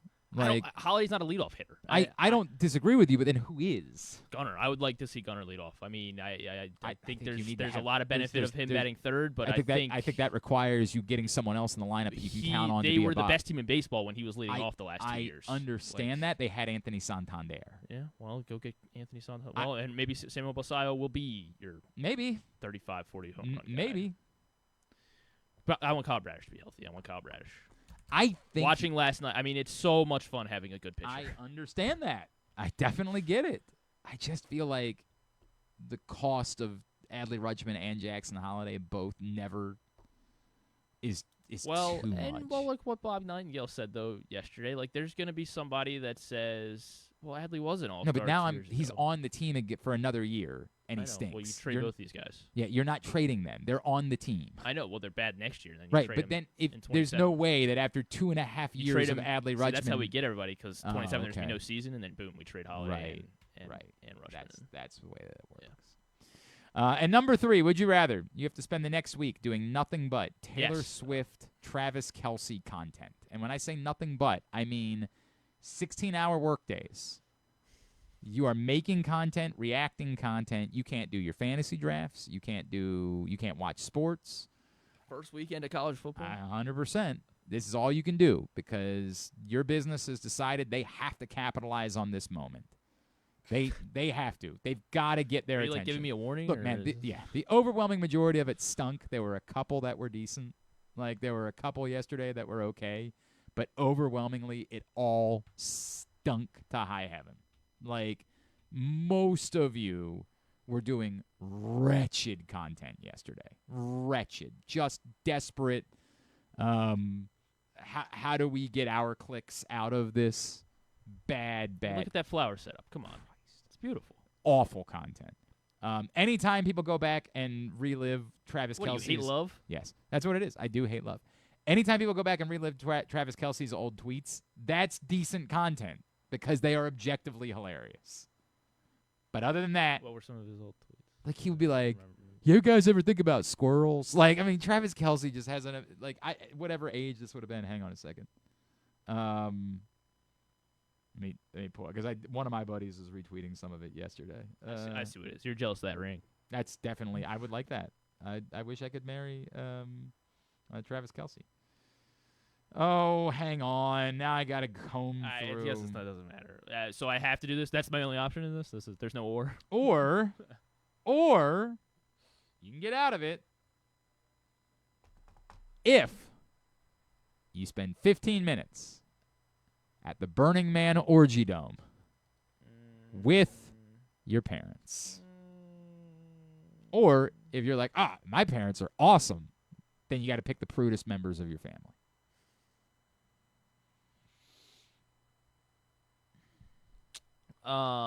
Okay, so explain the Orgy Dome. I don't think it needs to be explained, Griffin. I'm pretty sure it's self-explanatory. You're at Burning Man, and you go into this area, and it's for orgies. Okay. Yeah, they call it the Orgy Dome. For those that missed it yesterday, the Orgy Dome apparently suffered wind damage, and yeah, the folks at Burning So Man I can't may even have lost enjoy it. Orgy Dome. No. In this scenario, they've rebuilt the Orgy Dome. Oh, okay. So I do experience on Orgy April Dome 4th, at 2010. Travis Kelce tweeted, "Happy Easter to all! Shout out to Jesus for taking one for the team." Ha ha. It's all right. In April 14th, 2011, he tweeted, "I just gave a squirrel, SQUIRLE, a piece of bread, and it straight smashed all of it, 3 exclamation points. I had no idea they ate bread like that, 2 exclamation points. Ha ha, hashtag crazy." Okay, so this would count as Kelsey Swift content, though, right? No, you've got to create your own. You don't just get to retweet. Well, I mean, I turn it into something. No, yeah. you have to create your own. Ooh, there's some news that we have to get to. I don't really want to do either of these. I understand that. That's why we make it Would You Rather Wednesday. Pass. Nope. Got to pick one or the other. That's how the game is played. I know that you're new here. I only spent 15 minutes at the Orgy Dome. 15 minutes with your parents at the Orgy Dome. We just standing there? I don't know. I don't know what happens, Griffin. I can close my eyes, right? I don't know what happens. Or cover my ears. No, you can't. You have to take it all in. But I get to have my fantasy draft. You can still do your fantasy draft, yes. You can still watch Alabama, Florida State. Texas and Texas, Ohio State, yeah. And more importantly, Towson, Norfolk State on ESPNU. That's the big one tomorrow night. Yeah, I can't pass up being able to watch Towson, Norfolk State. So that's the make or break for you. I'll brave. I guess I got to go to the Orgy Dome. I can't miss the Towson game. I will. Yeah, I'll have to. All right. I'll have to. All right. Brave it out at Burning Man. This was our friend Chef Keith got in and said, "Spend my time doing the Kelce content. I went to the Dominican Republic as a teen, and my mom felt speechless with the amount of topless women walking around on the beach." Is this the news that you were referring to? Everybody, no, yeah, it's the news. Everybody's different. Some people's parents don't. I think I've told the story of my father was big into sci-fi, and so my father really wanted to go see the remake of Starship Troopers when it came out. And I didn't know anything about Starship Troopers. What year did this come out? I got to think about how old I would have been. Starship Troopers, the movie. I believe Denise Richards was in it. Starship. 1997. So depending on when it was in 1997, it was released in November. Oh yeah, because we went for his birthday. So I was 14 years old. 14 years old. Starship Troopers starring Denise Richards, Jake Busey, Casper Van Diem, Neil Patrick Harris. The first 5 minutes of the movie involved a shower scene with Seth Gilliam. Many naked people. Okay. In the first, 5 minutes of the film. I am 14 years old. My father is very religious. Congratulations. A very religious man. And I am doing everything in my power to try to appear that I'm not super horny. Yeah, I'm not You're taking doing it in like it's Citizen Kane. Yeah, I see. Now, what do you think the filmmaker's thought process was with that? Doing everything in my power to not need to dump the popcorn out of the bucket and put the popcorn bucket over top of my pants. Everything in my power to avoid that. My father, his face has gone ashen. Ashen. He just wanted to go to the movies for his birthday. I didn't give a rat's ass about Starship Troopers, but he was, for whatever reason, super into it. It sounds like the greatest movie. It was, I guess. It was a very, very awkward moment in my life. But yeah, I can't. You think I'm not watching the U.S. Open? Get the entire F out of here. Sorry, Mom and Dad. Have fun at the Orgy Dome. Whatever you want to do, by all means. Oh, the U.S. Open. That's true. Yeah.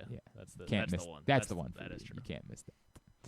All right, news this morning from Adam Schefter, just in the last couple of minutes. Kyle Hamilton and the Baltimore Ravens have reached an agreement on a 4-year, $100.4 million extension.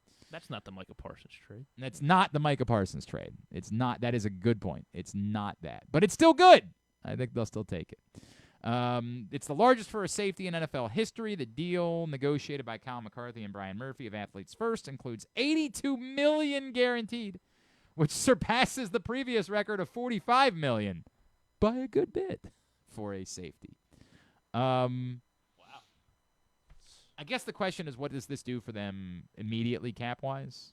Like, they've clearly been planning on giving Kyle Hamilton a huge contract. There's no doubt about that. I don't know if that oddly, like, frees up a little bit of cap space this year, should they have needs. Like, if they wanted to, I don't know, trade for, let's just say, Micah Parsons. Okay. Eric DeCosta is meeting with the media currently. Pull up Gianna Han. This was scheduled. This was just supposed to be to talk about the roster. What's that? I mean, that's funny that they get this deal done right as DeCosta's out there. And she's got a video of him talking about how this all came about. If you want to let everybody hear that. Just before we broke on vacation, but I would say that talks started to heat up about 3 weeks ago, and appreciate the dialogue that we had with those guys, and I think the deal really does speak to how we feel about Kyle, highest paid safety in the NFL. That's a responsibility that we don't take lightly. We've had a few players over the years become the highest paid at their position, and I think when you are the highest paid, that's an important distinction, and I think Kyle has proven that he's going to carry that very well, and we expect him to continue to be an impact player in our defense for years to come. Eric, how happy are you? There you go. That's from Gianna Han. Thanks to her from the Baltimore Banner for providing that. As Eric DeCosta reacts to the news that's broken this morning, the Baltimore Ravens have made Kyle Hamilton, at least in terms of guaranteed money, overwhelmingly the highest paid safety of all time. There's somebody would say like, that's weird because Kyle Hamilton's good, but he's not Ed Reed. I would point out that over the summer, Jeremy Fowler polled NFL executives, coaches, and scouts to rank the top 10 safeties in football, and you may remember that number one on that list was Kyle Hamilton, ahead of, I think the list was Brian. I think it was Brian Branch was number 2. Jesse Bates was high on the list because Jesse Bates was at the top of somebody else's lists. Maybe Mike Sando did a safety list, and Jesse Bates was at the top of that one. Yeah, Kyle Hamilton, Brian Branch, Xavier McKinney, Jesse Bates was 4th. But was there another safety list that had... PFF also ranks Kyle Hamilton as the top safety in the NFL. I feel like maybe the athletic safety rankings... That's what Madden's got. That'll tell us. Derwin James. They've got Derwin James, then Xavier McKinney, Budda Baker, and then Kyle Hamilton. A 90. Posh to your 90. Look, man, Kyle Hamilton's a damn good football player. And his flexibility is malleability, to me, is what separates him from even other safeties. Is he Ed Reed? I don't know that we'll ever see another Ed Reed, right? Like, I don't know if that's a fair comparison to make. They do different things. Yeah, was there an Ed Reed before there was Ed Reed? Like, Ronnie Lott was a thumper, right? He wasn't the ball hawk. Even, like, Palomalu, like, they were still very different. Palomalu was definitely more a physical separator. Brian Dawkins was maybe a little bit closer to Ed Reed. But I can see why someone might say, like, hey, if you're not getting the football, it's always the eternal argument, right? Like, who do you pay? You pay the guys that throw the football, catch the football, and sack the quarterback. The Ravens have obviously prioritized working from outside in defensively, at least in the Eric DeCosta regime. They have prioritized the secondary and sort of building that way defensively. Kyle Hamilton is a game changer in what he allows you to do defensively, even if he's not the guy that's making the biggest plays. And I think that's what people are like. If there is, and maybe there's no one, maybe everybody's on board. But if there were to be a negative reaction, the only thing might be, well, can you pay someone this much money if they're not the one making the biggest plays? It's what I say about the need for an edge rusher, right? Like, you just need that wrecker. You've had Kyle Hamilton, and you have 2 created turnovers in the postseason to show for it. That's just me playing devil's advocate. But it's certainly not me suggesting there's anything wrong with paying Kyle Hamilton. Guy's a hell of a football player. And you're a better football team for having that dude on the field. And so, I just bought his jersey. So that is important. That is the most important part. I'm happy. That's exactly why Eric Tecza did it. You didn't hear that. The next question he was asked at the press conference today, they said, is this at all related to Griffin purchasing Kyle Hamilton's jersey? And Eric Tecza Thanks for doing that for me, Bo. He actually, I don't know that Bo was the one that asked really? it. Yeah, I'm not Cordell? sure. Cordell I'm not sure who it was that asked the question. Maybe Vinny asked that one. Maybe. And Eric Tecza said, yeah, I was actually at the Models the day that, are there even still Models? Like, do they still exist anyway? There was one at the Arundel Mills for a long time. I don't think so. And anyway, yeah, that's the deal. Should I know what a Models is? It's a sporting goods store. Really? No. It was like a Dick's or a sport. It was that size of sporting department store. Gotcha. But the only one I knew of that was around here was at the Arundel Mills. It was there for years. I definitely did some live shows from Models back in the day. I remember ESPN Radio 1300 doing a couple of live broadcasts from Models at Arundel Mills. Okay. All right, so there you go. Kyle Hamilton gets his deal. High school sports season is underway. Find out all the scores, schedules, rankings, updates, news, everything you need to know by going to countysports.zone. That's countysports.zone, proudly sponsored by your local Toyota dealer and buyatoyota.com. We'll come back in. We'll get a tidbit, tubular, and we will talk to Alex Tecza from Navy to wrap up today's show. It's Glenn Clark Radio. For fans of the Costas Inn, and who isn't, I have some great news. Now there's a second location to go along with 4100 North Point Boulevard. This one is at the Timonium OTB. This is Stan the Fan, and I have been a fan of the Costas Inn and Triantafalo's family for going on 30 years. They're open for lunch and dinner, same great Costas feel, same great menu and quality food you've been enjoying for well over 50 years. The exact address on your GPS is 2200 York Road, and their phone number at the new location is 667-406-1970. If you're new to the Costas experience, get ready for a real treat. All wrapped up in a new spacious dining room in Timonium at the OTB. If you want steamed crabs, you have them, and the full menu at 4100 North Point Boulevard. The number for reservations there at Costas, 410-477-1975. This August, give your game day an upgrade at Live Casino. Enter to win an ultimate football package. We're giving away over $50,000 in game-changing prizes on Friday, August 29th. Earn entries daily for your chance to score a 100-inch TV, a state-of-the-art soundbar, and so much more. Don't sit on the sidelines. Make your play at Live Casino at Erndale Mills. Must be 21. Please play responsibly. For help, visit mdgamblinghelp.org. Call 1-800-GAMBLER. Gambling can be a fun and entertaining experience, but there are risks involved. If you're planning on betting on the game at the casino or on your phone or computer, know your limit, stay within it. Set a budget and a time to stop. Remember, gambling isn't a financial solution, and it doesn't mix well with alcohol or drugs. Know the risks and have a plan before you begin gambling. For free and confidential services, call 1-800-GAMBLER 24/7 or go to helpmygamblingproblem.org. The latest edition of Press Box is available now. On the cover, Bo Smolko profiles Ravens running back Derrick Henry and how the football legend has proven to be a unicorn at the position with the success that he's found after the age of 30. Also inside, Brandon Schwartzberg looks at Kobe Mayo's push to find rhythm at the big league level. And we mark the start of the college football season by meeting players from all 4 FBS and FCS programs throughout the state. Press Box is available for free at over 500 locations throughout the region, including 60 Royal Farm stores. Or you can read the entire issue online at PressBoxOnline.com, where you can also find great betting advice and the best daily coverage of the Orioles, Ravens, and Terps.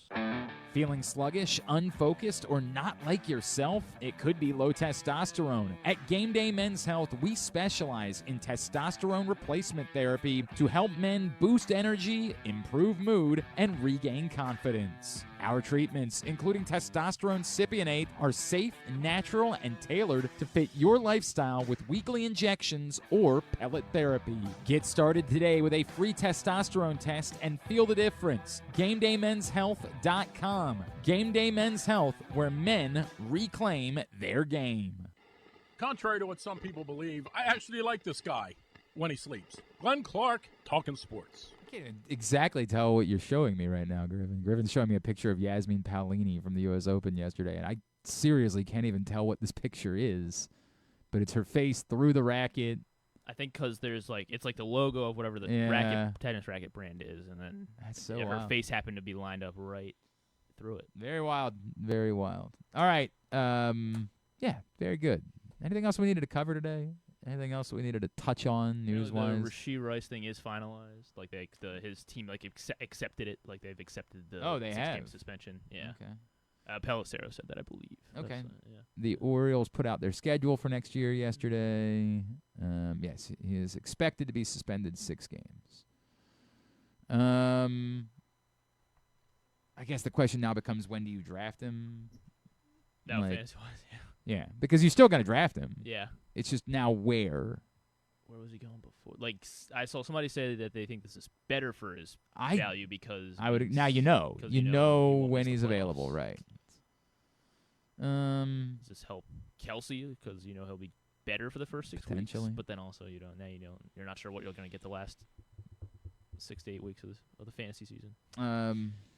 All these are good questions. I don't know exactly where you draft him now. It's going to be one of those where you look at your team and you see that he's sitting there and you're just like, hell, sure, we'll do that. All right, the Orioles put out their schedule for next season. They're opening at home against the Twins. The broadcast last night, everybody. I know, I did like Kevin Brown. Kevin was going in on how many cold weather cities they're visiting in April. Going in, letting some frustration out during last night's broadcast. All right, let's get a tidbit. Tidbit is brought to you today by the Maryland 5-Star, which is back at Fair Hill this October. Maryland5star.us to get your tickets. The best sporting event and celebration of fall here in the state of Maryland. Maryland5star.us with the number 5 to get your tickets. Pretty big, pretty great season for Maryland for former Terrapin Alyssa Thomas. She recorded her 7th triple-double of the season, which is the most in a season. Marks the most in a single season in her career, bringing her total to 18 triple-doubles all time. And she is also, last night, became the first player in WNBA history with 10 points, 15 rebounds, and 15 assists. Before even getting to the points, she was the first player with 15 points and 15 assists in a single game. So Alyssa Thomas. So you're telling me WNBA that despite records. the fact that Caitlin Clark isn't playing, the WNBA is still going on? It is still going on. Wow, yeah. that's wild. That is crazy, man. 15 back-to-back games with 15 assists as well. First time in WNBA history that has happened. Back-to-back games, consecutive games with 15 assists for Alyssa Thomas. So good for her. Yeah, I love that. Terps. Love it. Your Phoenix or Merc, no, the mighty Merc. Yeah, Phoenix Mercury. Yes, there correct. And then Trevor. So the bad part for Kyle Bradish was that he did give up 2 solo home runs. Yeah, one of those to Trevor Story. Trevor Story now, it was his 200th career home run. He is the 11th active player in the 200 home run, 150 stolen base club. 10 other players with 200 homers, 150 steals.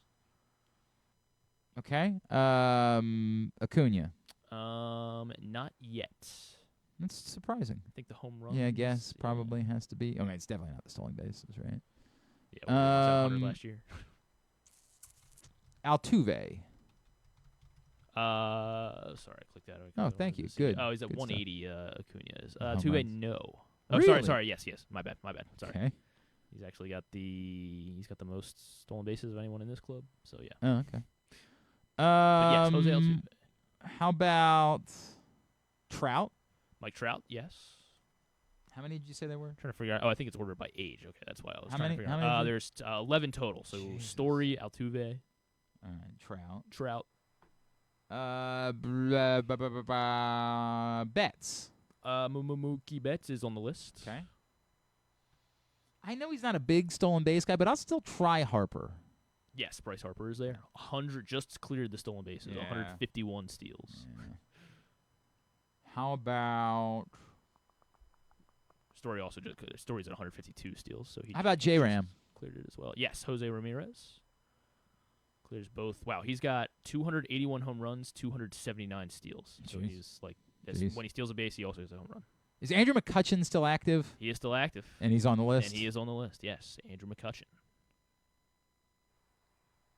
Stanton. No Giancarlo. I thought he stole a few more bases early in his career. No, he couldn't steal a base if you I'm aware. told if you just let him. Lindor. 42 steals for All right. Giancarlo. I don't know why I thought he stole. Yeah, Francisco Lindor is on the Okay. list. He is in the 200 club. Machado. Not He's not a yet. stolen base guy. I mean, well, I don't know that he'll ever get there at this point. He does steal like 10 bags. Tatis. Not Tatis. Okay. How about 111 steals for Manny. All right.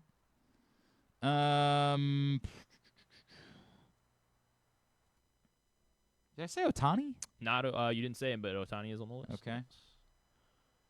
162 steals. And then 270 home runs already for Ohtani. I don't think it's not Judge. That's too many steals.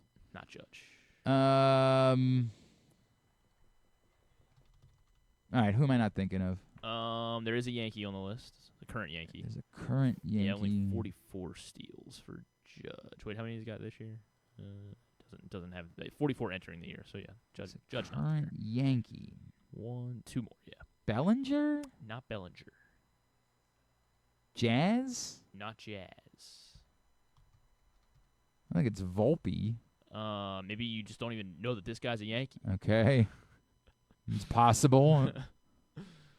100 stolen bases for Bellinger. All right, who is it? He's their first baseman.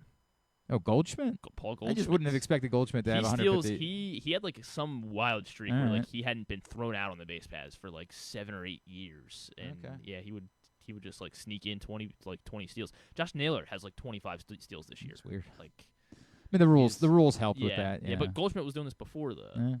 he was just a smart base runner. But yeah, Okay. Goldschmidt on the list, And then a Milwaukee Brewer that gives it away. Oh, Yelich? Yes, Christian Yelich. All right. Good list. Tubular is brought to you by Live Casino and Hotel. Best place to watch all the big events is inside sport. Imagine spending your weekend this weekend at Sports and Social.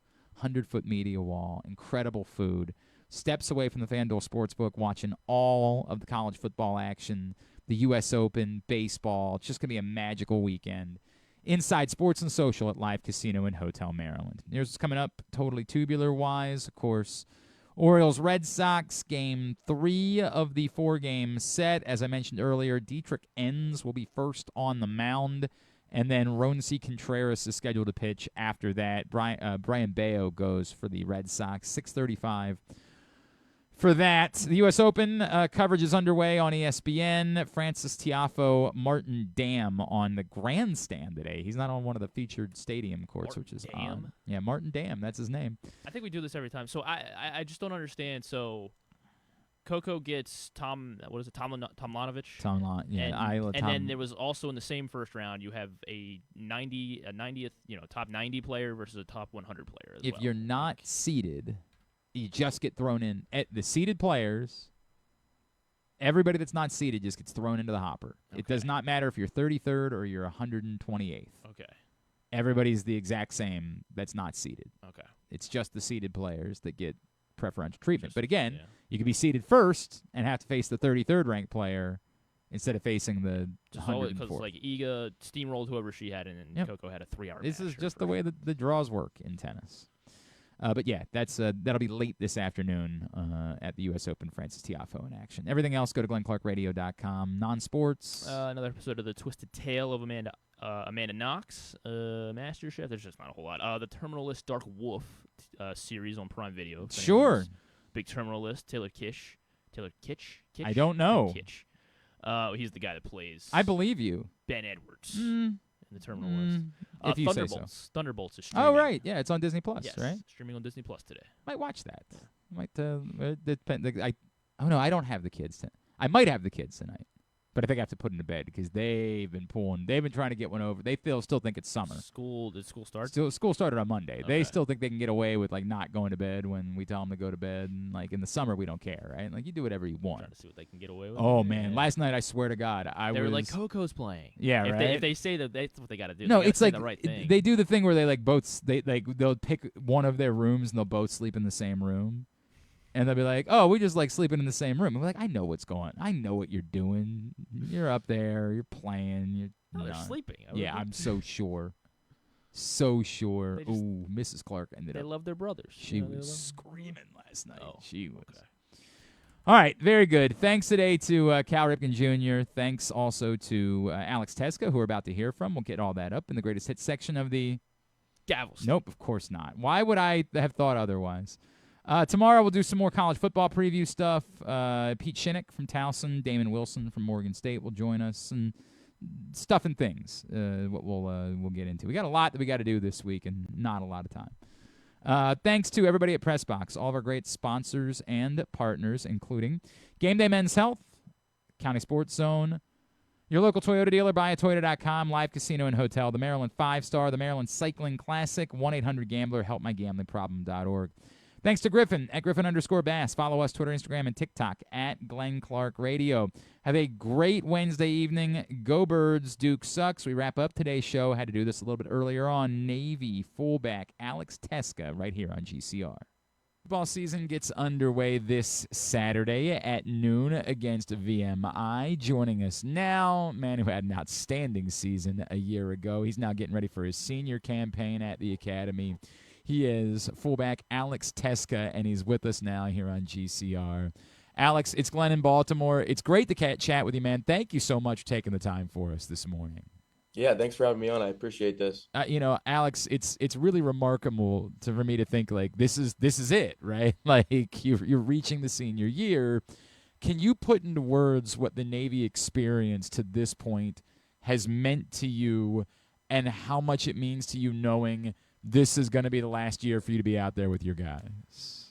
Yeah, I mean, it's meant a lot, right? Pretty much everything, honestly. I can't really see myself in another situation, right? You come out of high school and, you're kind of weighing all these schools, putting all these different, ideas into your head, weighing options, whether it's academics or football. And, I'm really glad the decision I made to come to the Naval Academy. I think it's worked out. I know, Eli, I grew up with him too, and everyone's heard a lot about him. So I think, it kind of worked out for us. It really did. And yeah, I mean, it's just, it's flown by. I mean, it's year 4, the first 3 years, went by in a heartbeat. And I mean, you can ask my mom, right? And she's probably the most upset out of, everyone in my family, because she loves watching the games. But yeah, it's just, it's kind of all led up to this. And I think we have the team to do great things this year.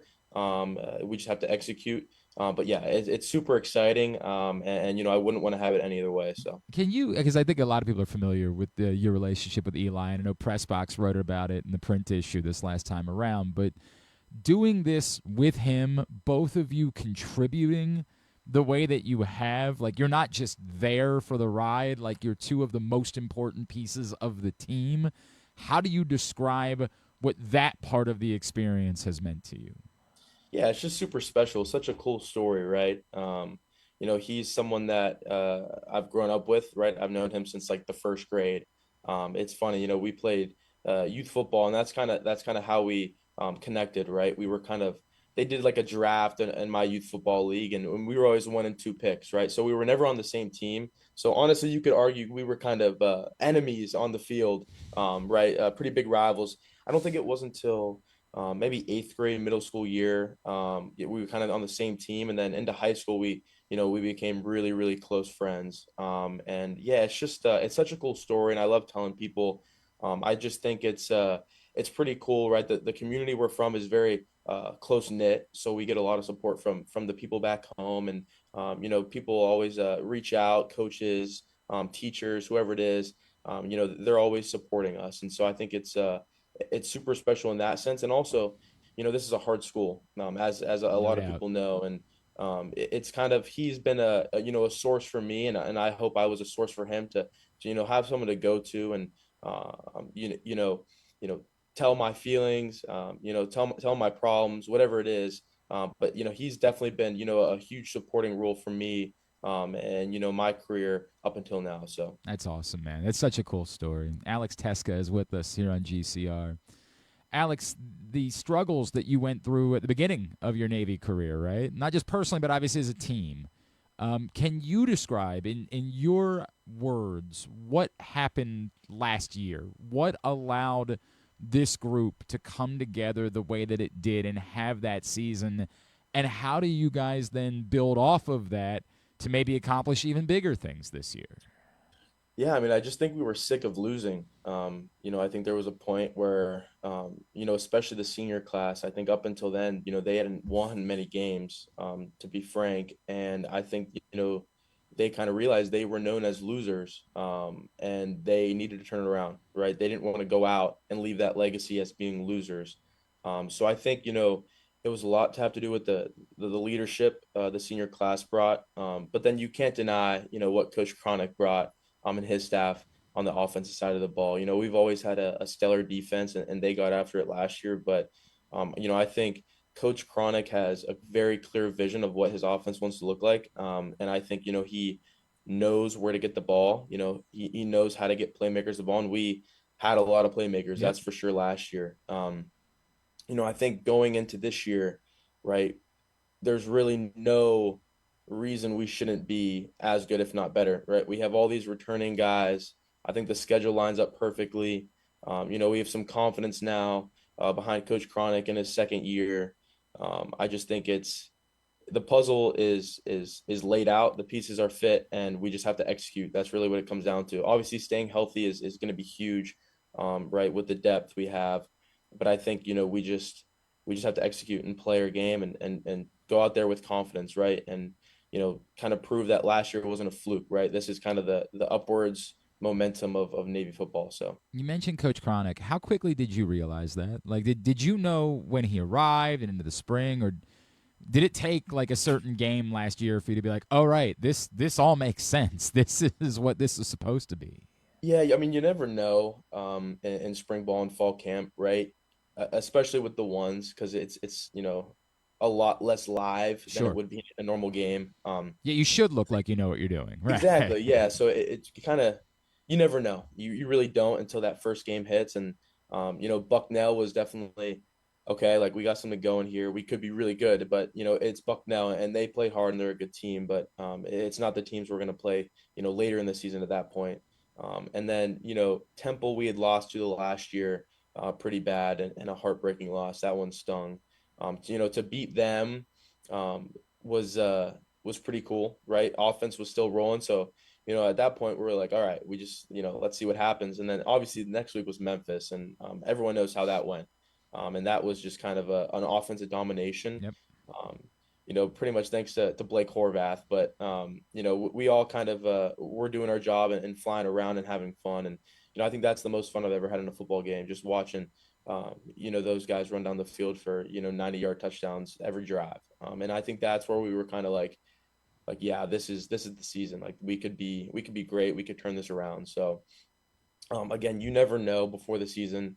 But it was, I think that Memphis game was a real turning point, at the beginning of the year. So, Alex, you bring up Blake Horvath. Obviously, what a season he had last year. I was talking with Coach New last week, and I know he's not going to give anything away, but he alluded the idea that you guys might be able to open things up even a little bit more offensively moving forward this year. Do you feel like, and I know again you're not going to tell me what that is, but do you feel like there's maybe even more to be seen from him, from this offense, that maybe perhaps we're just scratching the surface in year one? Yeah, I mean, Coach Cronick has an endless supply of trick plays and whatnot. I mean, I think his playbook is like endless. It's ridiculous. And so, yeah, I mean, we're putting in new things every day, and everything kind of builds on each other. So, I mean, it's just, he's going to know how to get playmakers the ball, like I said, and we have a whole lot of them coming back from last year. So, I mean, it's just going to be – I think it's going to be more exciting. I really do, and I think Blake really controls the offense. Well, it's really nice, right, when you have a guy like Blake who is not only confident, but he's so smart. Like, he is the smartest player on the field at all times, right? He is going to pick apart a defense. He's going to know where to get the ball. He's going to, kind of control the offense in a cool, calm, collected way. And that kind of, again, builds confidence on the whole offense side of the ball. When he's locked in and rolling, it just everything works out. So definitely, super happy to have him on our team, on our side of the ball. And again, Coach Cronick, he's a wizard, a guru himself. So it's going to be a lot of fun. Alex, do you guys, I know that your goal is beating VMI. And we know that at Navy, like, the goals are, you're going to want that we want to win this Commander-in-Chief's trophy again, right? Like, you want to do those things. Do you talk at all about the other stuff? Like, there's a real chance for this group to do something we've never seen before, or at least certainly not in the modern era of Navy football, and make a run to the playoff. Like, do you talk about the importance of these early season games? Like, hey, we can't slip up because those goals might not be attainable if that's the case. Yeah, we talk a lot about 1-0, right? So, I mean, it's real, like you said, right? Those college football playoff implications are there, right? Army Navy is always down the line, Yep. But I mean, who doesn't think about that game? It's the most important game of the year, right? Memphis, I think it's the prime time game on Thanksgiving Day, and then Notre Dame's at South Bend at night, 7:30, and for me, I grew up watching college football. I was a Penn State fan, and so those games. I mean, that's historic right there. That is college football. So it is hard to not think about those games down the line, but like you said, like we kind of have to focus on VMI. That's who's in front of us, and it's obviously our first game. So going 1-0 is important. Putting all those goals and aspirations aside is important for this week, right? We are completely locked in and focused on VMI and beating them. And then, come Monday, after the game, right, we're going to watch the film, pick it apart, get better from it. And then, it's on to UAB. So that's how the season has to go. And it's a long season. And again, it's hard to do that, but that's, what great teams have to do, right? You have to go 1-0 every week. So I respect that. I know that is the case. Alex, do you have an idea of what you're hoping for service assignment-wise? Yeah, I'd like to do Marine Ground. I think that's my number one. We put those preferences in pretty soon, so I think that's what I'm going to put first. And why? Yeah, so we did a Marine Ground. It was a Marine training down in Leatherneck. It's Quantico, Virginia, so just south of here. And it's really just like a football team. And I guess it helps that we did it with the football team. It was about 2 weeks, and we kind of, got all aspects of what the Marine Corps is like. And I just had an absolute blast, right? It is like a team sport. And that's what I love about football, right? It is the greatest team sport. You need all 11 players on each side of the ball doing their job to have success. And, that's what the Marine Corps is like, right? It is a lot of teamwork, a lot of things that you see on a football team. So I think I can relate myself into that. And also, I love the outdoors. I love getting dirty. I don't, I'm not scared of that. I'm actually on your Instagram right now, and I see this picture of you down like on the ground with the weapon. I'm like, yeah. You look like you're comfortable in that. Yeah, that was the combat course. So okay.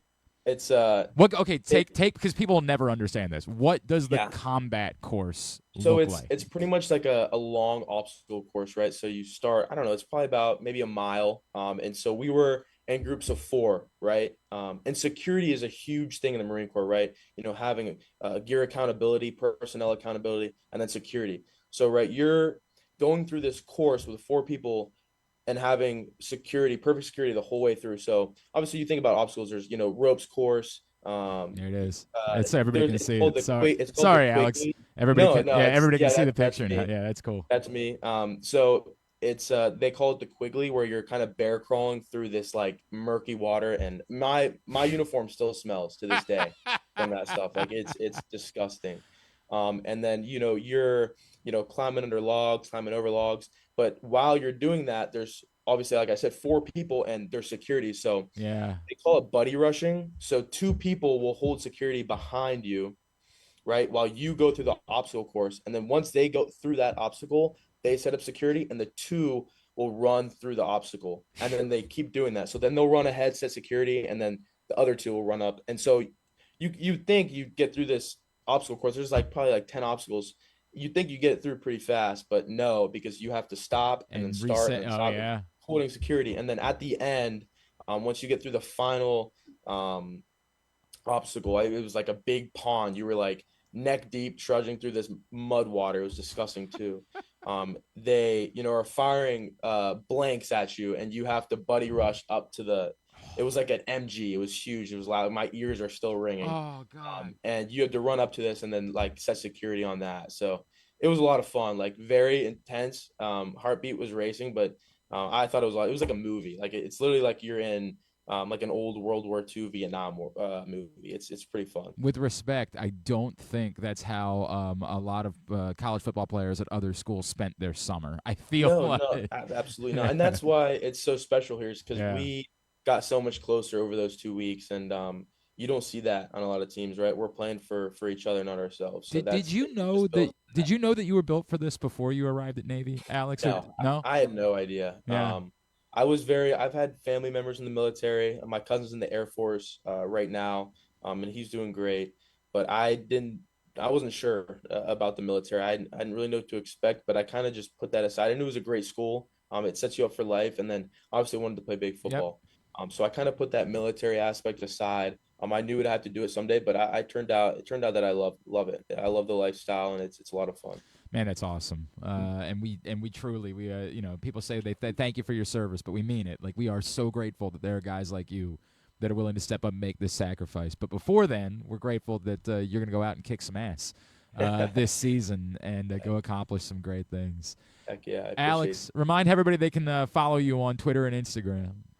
Yeah, guys, you can follow me on Instagram. It's just Alex Tecza, and then Twitter's Alex Tecza 2, capital A, capital T. So awesome, man. Alex, can't wait to see how things go for you and the entire team this season, man. Really appreciate you taking the time for us.